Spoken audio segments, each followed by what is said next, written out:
I'm working with one screen, so I apologize if I'm going between one screen and the other. But I am excited to be with you guys today. I've been in and out of rooms all day, so it's been pretty exciting to see um, many of the conversations that have taken place. And I will jump right into my presentation. Uh, my name is Lavar Youmans. I am a former Howard University School of Social Work student, alum. I'm actually a student of Dr. Lewis. Some years ago, I graduated in 2011 and completed the social work program. I currently live in Atlanta, Georgia, whereabouts, in the Gwinnett County area. Been here probably about 8 months now. Prior to that, I was in DC for about 15 or 16 years. But just a few nuggets about me, what's most important to me, and I just wanted to share that with you. But I was going to talk to you guys about reimagining social work in terms of there's basically, the sky's the limit in terms of the profession.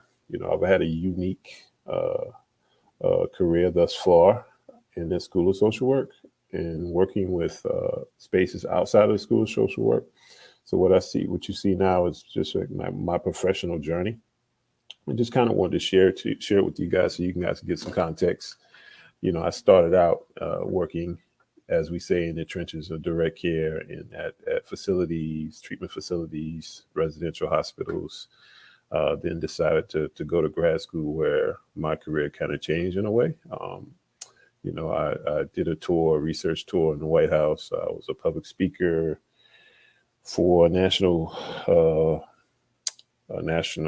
agency that works with men and boys around the country around domestic violence, sexual assault. Like I said, I worked at Howard University School of Social Work, managing a grant specifically working with men and boys. So when you talk about that social work resume, I speak of social worker, activist, change agent.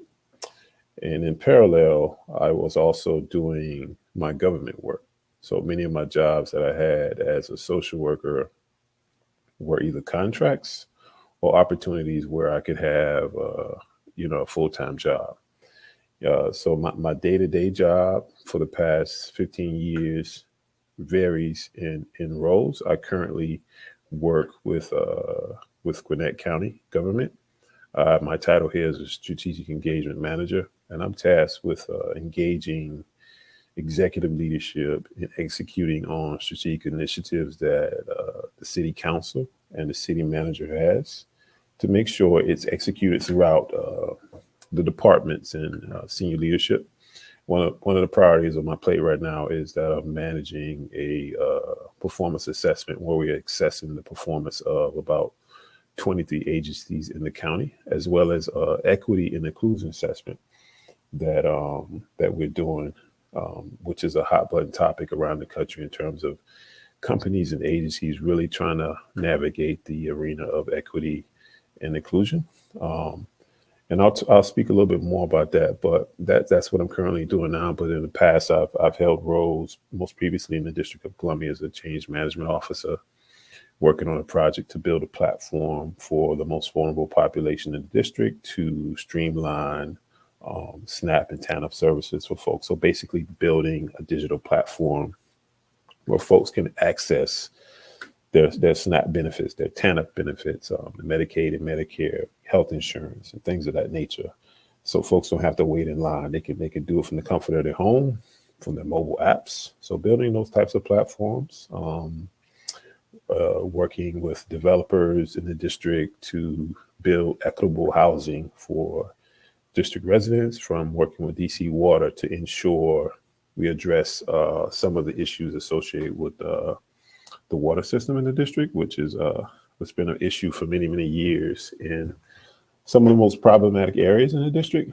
And that side of my resume speaks to business transformation and organizational change management, enterprise efficiencies. And one of the things that allows me to transition and be capable to do that work are the critical skill sets that I learned while completing the School of Social Work curriculum at Howard University.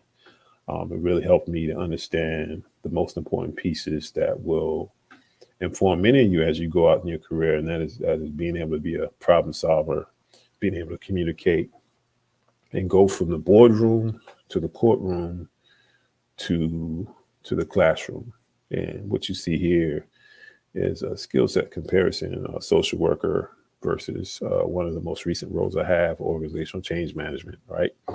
And there's not really a difference in the words that I have up here, but I just wanted to kind of share so you can see the similarities in the space, right? Social workers, we're talented communicators, we're active listeners and researchers, we're strategic thinkers, and trust building. And in organizational change management, it's a piece that you have to be empathetic to the business and to the culture. When you're trying to implement change, you have to be a great communicator. You have to think critically. So when you think about social work is actually, things that you could do in terms of social work and navigating many of the reasons is limitless.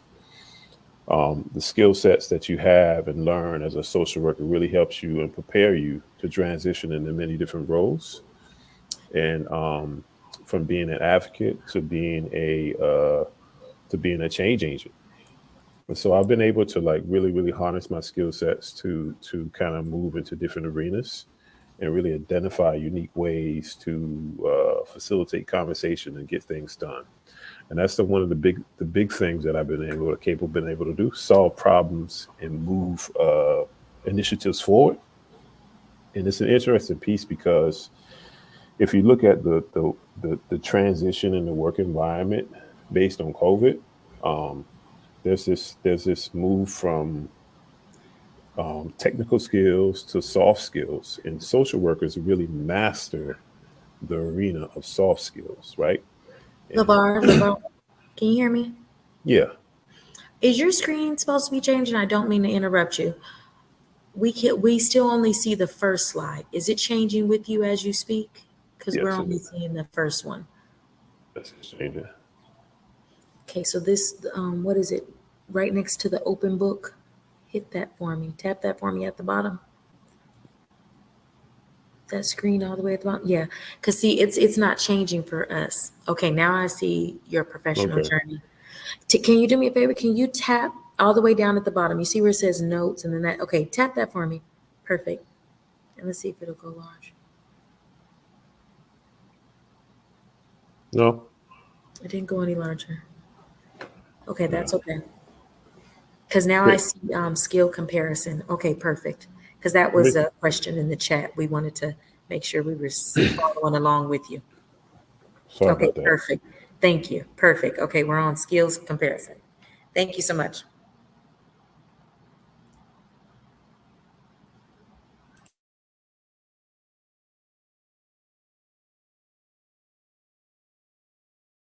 And this is just a brief presentation to kind of show you, to help you rethink what we could do.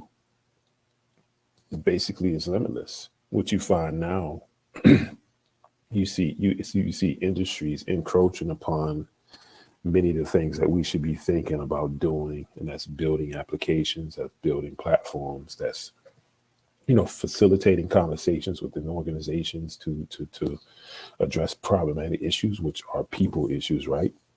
We are in the business of people, and we have mastered the business of managing and moving people forward to change in a way that's unique and different than a lot of industries.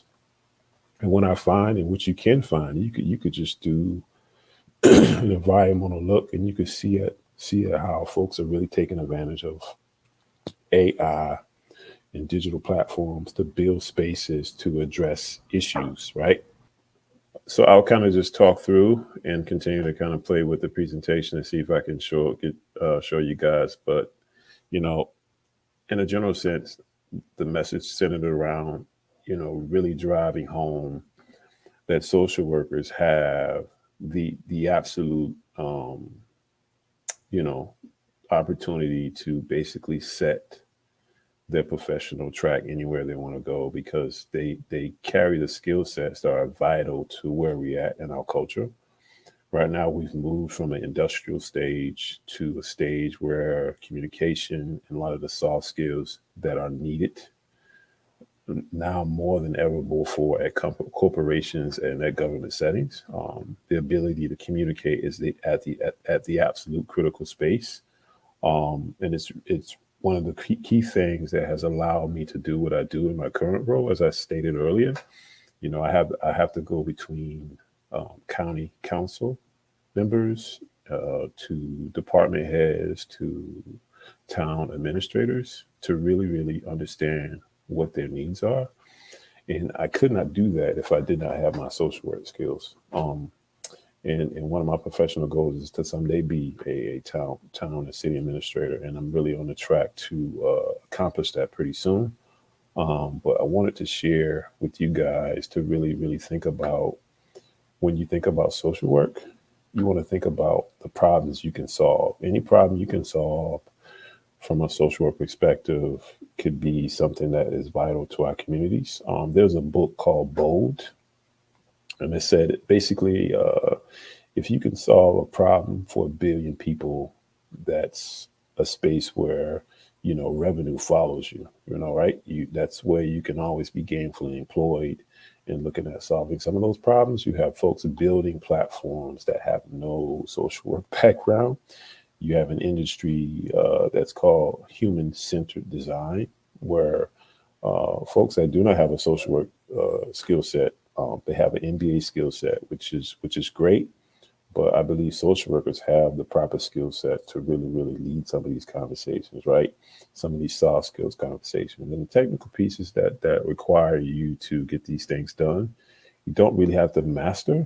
You can learn those things. I was always never. You can see now I'm not a digital guy, but I've learned enough throughout my professional experience to lead teams to build digital platforms, because those digital platforms are adding value to the day-to-day, processes to people's lives. But so you have human-centered design thinking that you need to think about when you think about social work. You have spaces within government where, in my current role, that require strong communication skill sets, where senior leadership is needed to get things done at the local level. And when I say get things done, I mean running cities, running towns, holding sessions, thinking about things strategically. When you think about, running a city end to end, you hold sessions with key players to really think about processes, business processes that are critical to the day to day. And that requires a lot of hand holding, and a lot of people skills that are critical to the success of projects. But I really want to drive home some of those pieces. I'll try to see if I can get my presentation over to Dr. Lewis and the team so they can drop it in the queue so you guys can have. But I really want to create an opportunity where you guys can, ask me any questions that you may have about my professional experience, going from, group homes to the White House, to building digital platforms, to running cities. Just really wanted to create a space where I could share and maybe even build relationships and help folks to understand how they can connect the dots and build in their career. I think of me and my thought process. I think as social workers, I really see us as at the end of the problem, but I believe we should get in front of the problem and solve the problem. That's creating new infrastructure, voiding out antiquated systems that are no longer needed, and really helping communities to understand how they can build these things from a perspective that's more robust and more thoughtful in a lot of ways. But definitely proactive versus reactive, and I think that's where we're at in the industry. We've when you think about the history of social work, we were not really implemented to truly make change. It was a band-aid, but over the years, we have really evolved in our workspaces to be a vital part of the work community. But I think we're really at a crossroads in our culture where social workers are needed more now than ever before because digital systems, have kind of removed the element of communication, removed the element of touch, removed the element of so many, personal soft skills that we've mastered, and we really have to take responsibility and think critically on how we can help feed people and industries navigate those spaces a lot better. But Step, I don't know if we can see in the chat if folks have questions or if they can pop in and maybe we can talk through some ideas. But I would love to hear from some of the attendees.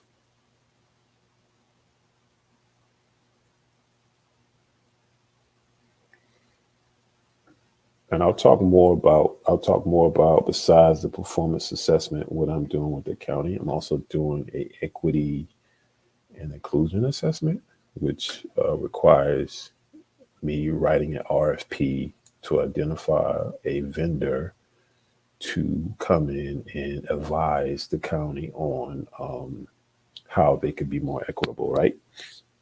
And what I find is that social workers are no way in the conversations from the vendor standpoint. It's more MBAs, it's more accountants, looking at it from accountant standpoint.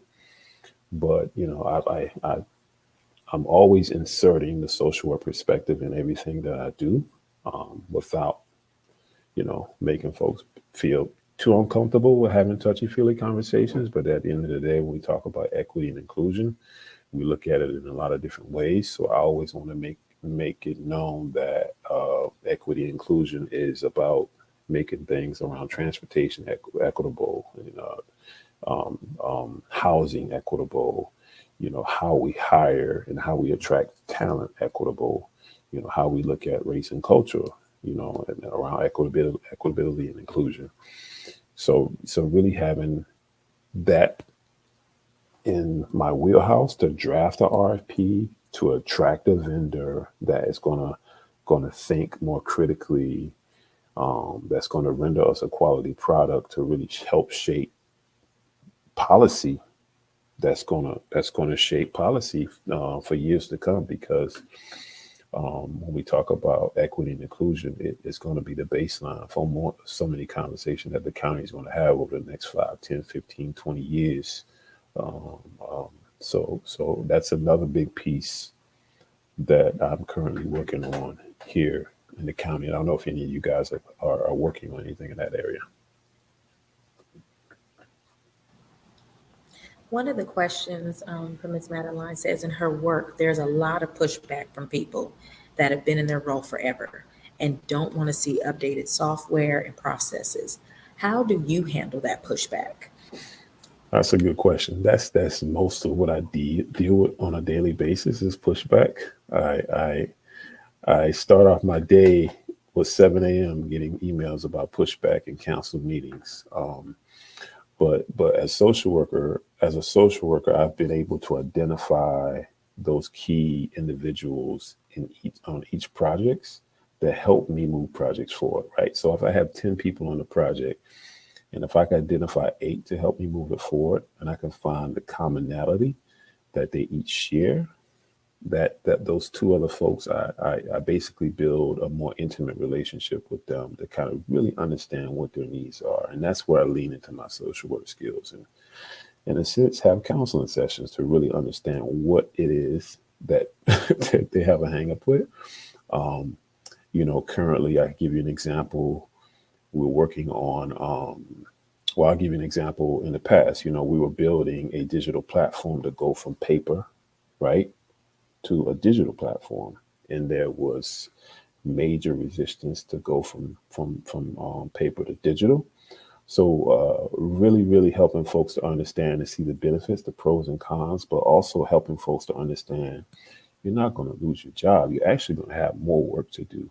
So really dispelling some of the myths that come with change, because that's what you find a lot in the realm of change. Like, right, folks show up to work who they are, and they bring their own anxieties and their own issues, and you just really got to talk it through them and work with them to kind of see the benefits of those change pieces. So yeah, that's a great question. We have another one from Miss Jennifer. How have you successfully marketed yourself for such a wide variety of positions and helped people with less familiarity with the field see the value in hiring someone with a social work background? Um, so this is a touchy feely answer, right? I at one point in my career, I became aware of this concept where I only do things that are absolutely yes to me, right? And if it's not a yes, I am not going to be a part of it, right? I'm not going to be associated with it. And that's something that as professionals we have to take roles that agree with us internally as beings, because that's how we show up on a daily basis. But I started my career in this realm, interning in the White House, and I really saw my ability to have these executive conversations that I never knew I was aware of. But it was exposing myself to uncomfortable places that really helped me to see my potential and my ability.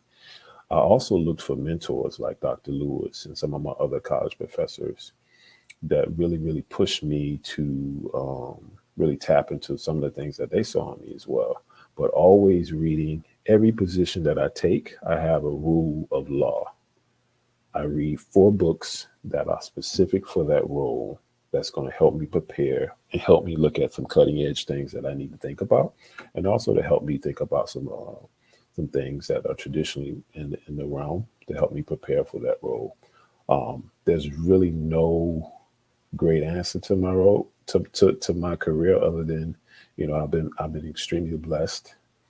But there is a key piece. I believe in luck, but without luck, you got to be prepared, right? And when you're prepared, you can basically do anything, because you may have opportunities that may come in a lucky space. But if you're prepared, you can take advantage of it. Like, we're born in America. We're lucky to be born in America, right? We could be born in Ukraine and have to go through some of the things that folks are going over there. But here, we're lucky to be here. So every day when you wake up, you're lucky, right? So what can you do today to take advantage of that? And that's how I look at it, right? And really take advantage of every opportunity when I walk into the room to see how I can solve problems. Because when you look at every opportunity and insert yourself into problems, you make yourself a vital component to that wheel of success. And that's what I've done. I have never shied away from problems. I'm actually attracted to problems. I'm not interested in antiquated processes and things that are just mundane and void. I'm really interested in making communities work better, make systems work better, and help people see the value in themselves. And yeah, so yeah. I have a question when it says non-traditional settings, right? Mhm. How do you pick the non-traditional setting? Because I see that it says professional athletes. I found that to be fascinating, right? How did you even look for that ad? Like, where did you look up that they were even looking for social workers, right? Well, if you think about it, we're in the business of people, right? And everything that takes place in our communities and in our environment is in the business of people. And when there's a business of people, there's emotion, there's feelings, there's all those things that we as social workers are capable of dealing with and handling. In terms of me working with the NFL and Major League Baseball, I was actually managing a grant for Howard University School of Social Work, right? But I had a chance to participate in panels around the country. But the one key thing, when I showed up as an absolute yes, right? It was a full body yes. So folks saw that I was committed and really interested into the work. So it created other opportunities for me. people want folks who are passionate and interested in truly solving problems. And if you are, they will see it and they will give you the opportunity to move forward. I just turned down a position to be a town administrator back home where I grew up. I turned it down because I've learned to negotiate a contract correctly, and I learned to do my due diligence and research to why they fired the past three county administrators in 2 years. So so you have to look at opportunities from that type of space and really think about it from that way.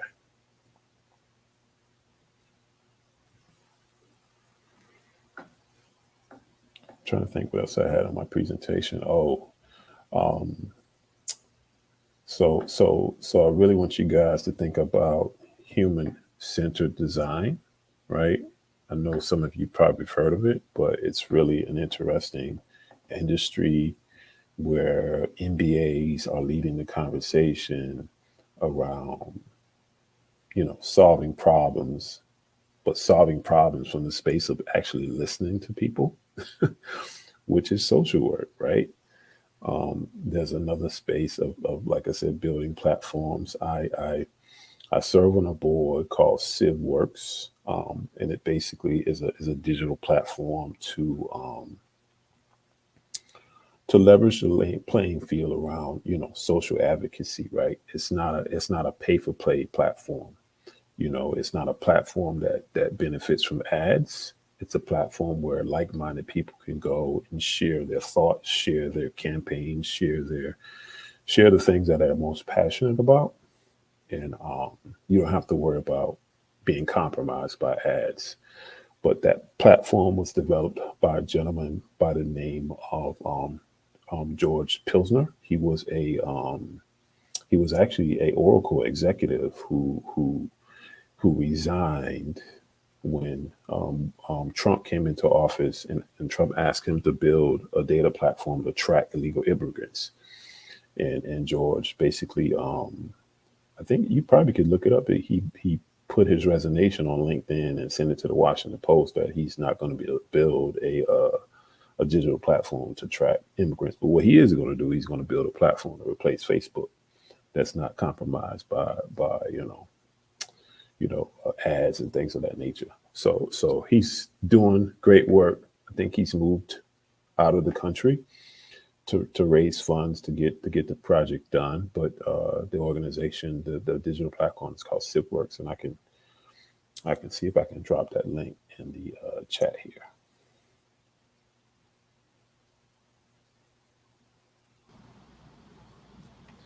Okay, so we have a question from Shay. The field of social work is becoming diversified, and recognition needs to be placed on the advancement of the role of social work. I so agree. Curious as RFP falls under the business marketing field and how one possesses skills that extend beyond a social work education. Good question, Shay. Hey, when you think about social work, you should be able to run a business. You should be able to run a business from end to end. You should be able to do your research, to identify a grant, to write for that grant, to submit for that grant, to manage your budget, to hire your people. You should be able to do it from end to end. And writing an RFP and kind of identifying the language falls in the lines of researching and understanding the audience, right? I cut my teeth on writing RFPs while at the Department of Transportation, writing RFPs for developers. It wasn't even social economical stuff. It was building roads and highways. But really use that skill set to kind of hone in a specific to social work and write grants and things of that nature, and really work on my skill set to build out writing RFPs and solicitations of those nature. But I would encourage you guys to kind of do some research on solicitations around the country, because there is a lot of government work where local governments are writing solicitations looking for experts to do work, i.e., we just hired a vendor to help us lead a conversation around equity and inclusion. right? And that vendor has not one social worker on their staff. How can you have a conversation about equity and inclusion and you have no one that has a social work background and has an MBA? That's absolutely unacceptable if you ask me. But luckily, I'm a social worker. I'm at the table, so I can insert myself and have those conversations. So much so that I have vendors, you know, when I clock out, I have an email from them asking me would I come work for them. Um, so really, really, there's a need in the industry for social workers now more than ever before, and your soft skill sets are the absolute need. That's engaging, having good conversations, being able to just see the business process from end to end. I hope that answers the question. I have one from Miss Stacy, the independent contractor that you mentioned. Mhm. Can you say that name for me again? So we're currently working with The name of the founder of SidWorks. George Pilsner. Thank you, Stacy. The name of the founder. You're George.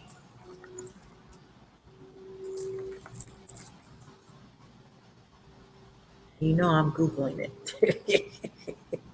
Do you have it? CiviWorks, okay. That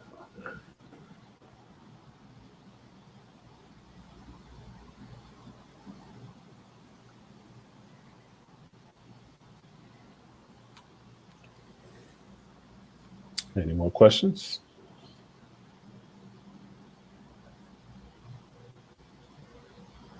I see one. Did we already answer this? RIP. Yeah. What should I do to get my foot in the door for the role of mayor? That's politics right there. That's basically identifying an issue, you know, running on that issue, but most importantly, identifying what's important for the community to run on that issue. You know, I was a community organizer for OFA, and I worked in Reno, Nevada, which is a battleground state, for about a year, where I cut my teeth on, you know, the importance of connecting with the community and really sharpen my skills around community organizing and things of that nature. The interesting piece, I was working for the government, which allowed me to leave. I took my leave time, and I was able to work, and they held my job for an entire year while I went and worked for an entire year, building out that campaign and really really helping that process.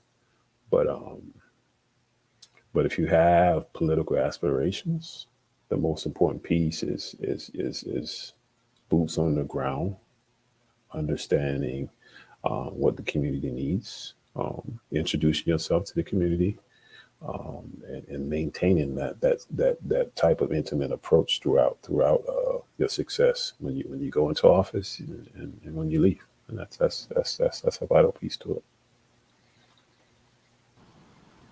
Essence ask, are there any other tips on exploring career options with an MSW degree?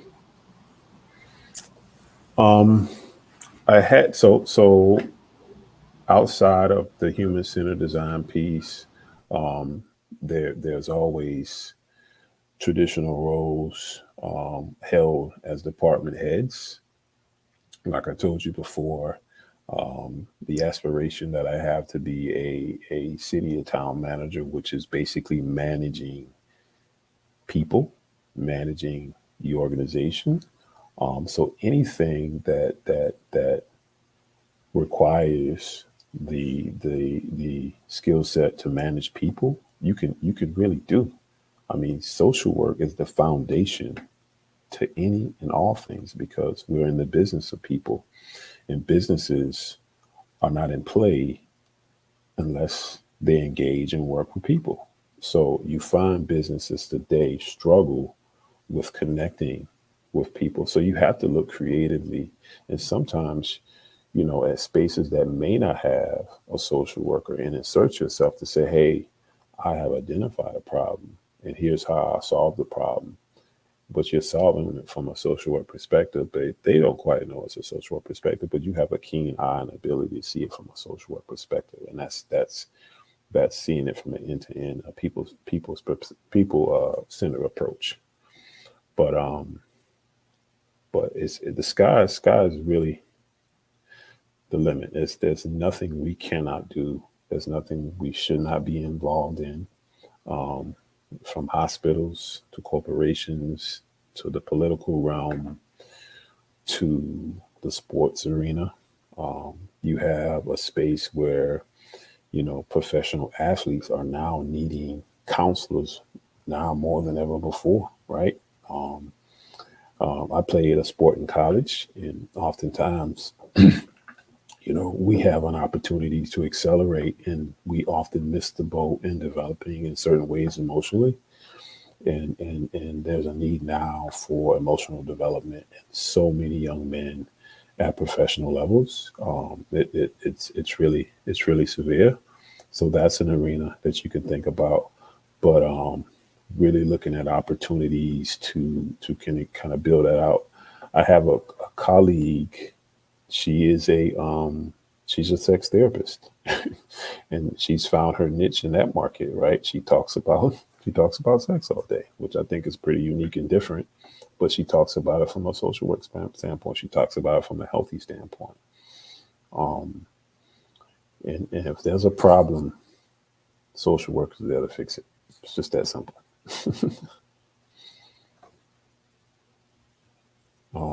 You can talk. You can even look at it from a you can even look at it from a waste standpoint, right? Environmental standpoint. Social workers can be environmentalists. We can look at it because there's a big issue in our city now with trash and waste and plastic, right? And look at how we can solve that problem. So it's really, really sky's the limit. I love it. We're problem solvers in all arenas. And I think that's the big piece. We have to instead of looking at jobs of who can hire me, we need to look at jobs and tell them, right, you need to hire me, This is right? why. This is why you need to hire me. I stopped like applying for jobs that was online and stuff. What I would do, I would write an organization and be like, hey, I figured out a problem, and this is how I can help you. And I sent out 100 letters, 5 people respond back.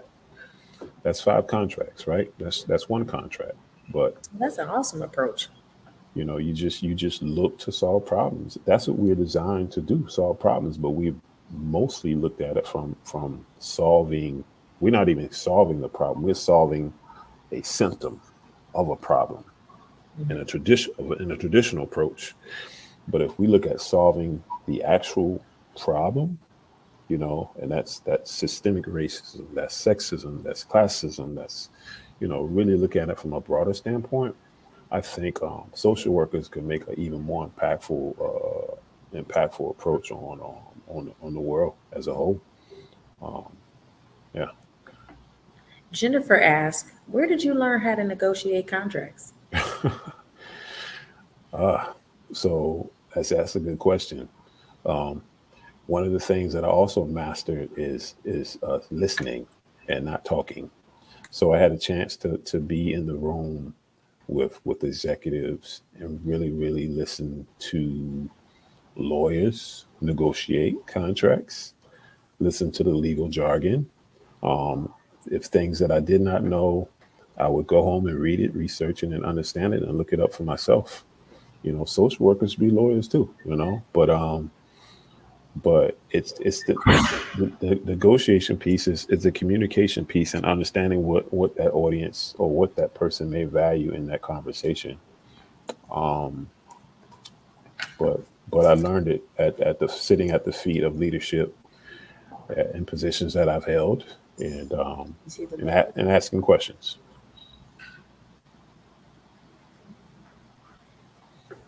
Okay, so Stacy says, my dad used to tell me we have two ears and one mouth, and we need to use them proportionately. Would you find that to be the key? Absolutely, absolutely.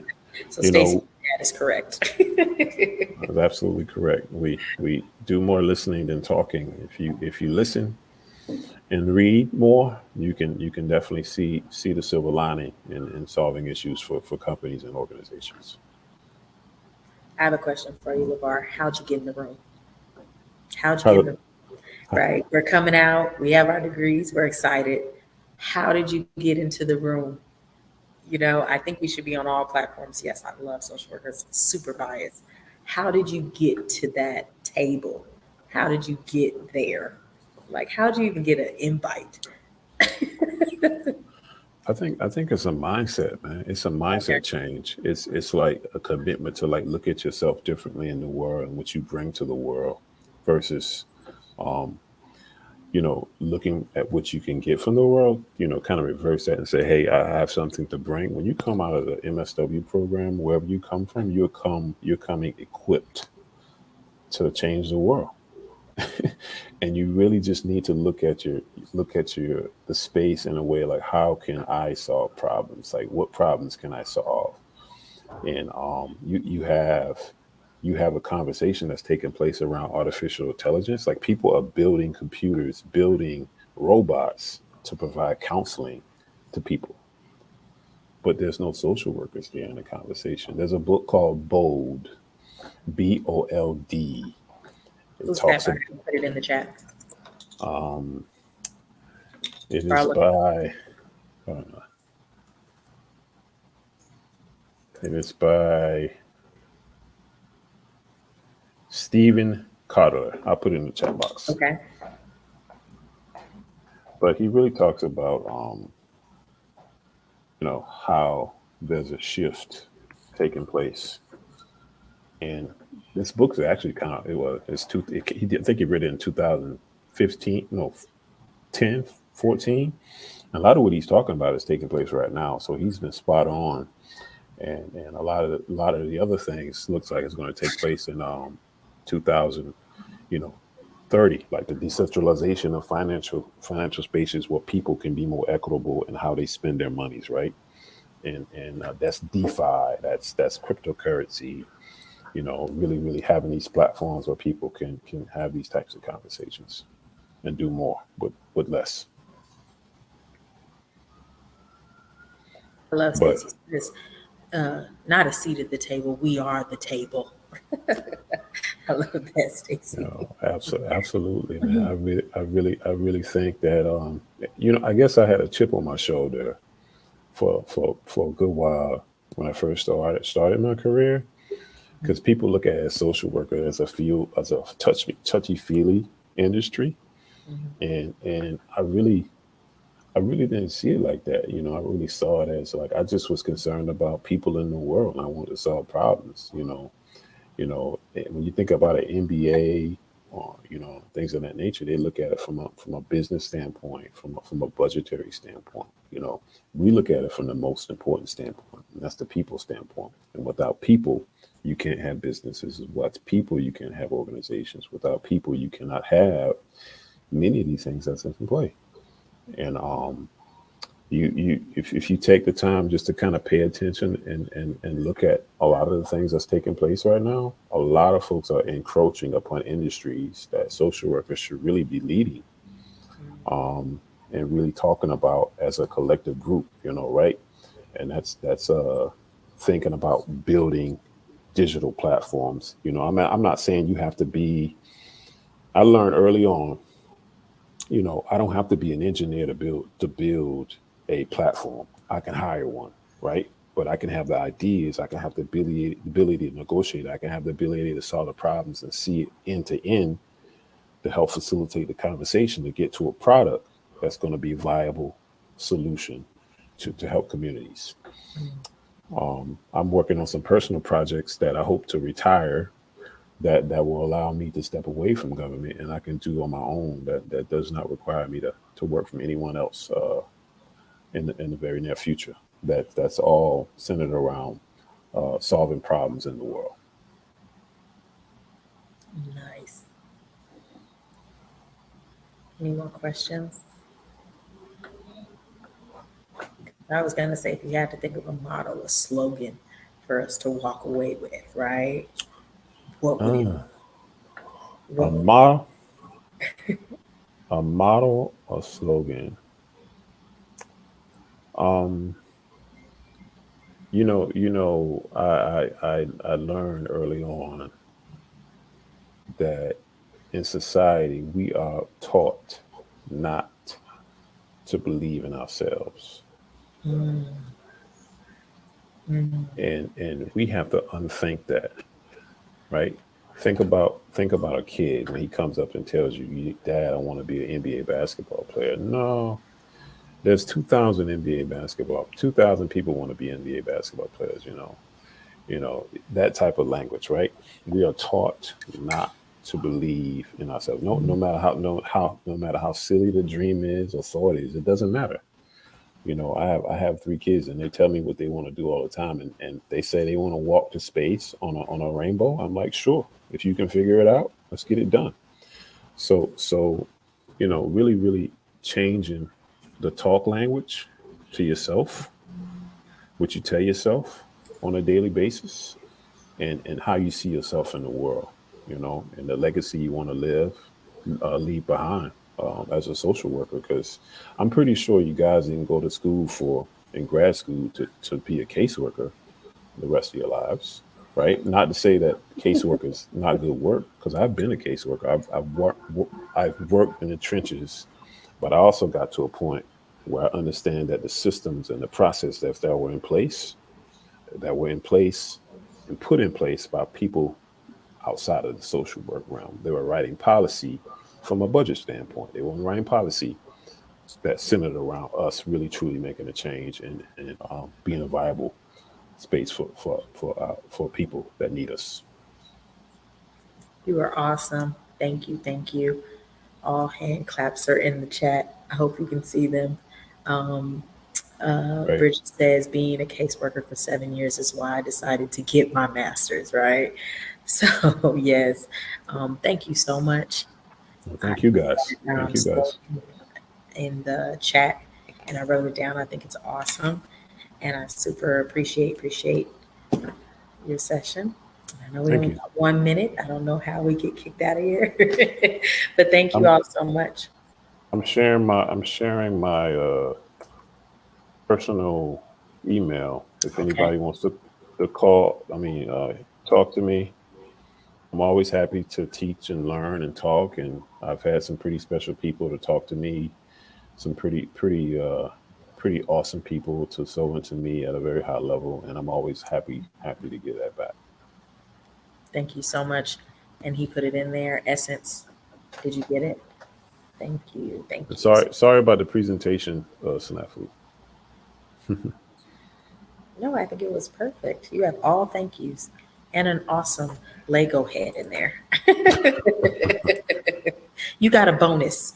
Oh, good stuff. Good stuff. Well, you guys have a good rest of the sessions. Thank you so much. Thank you. Thank you.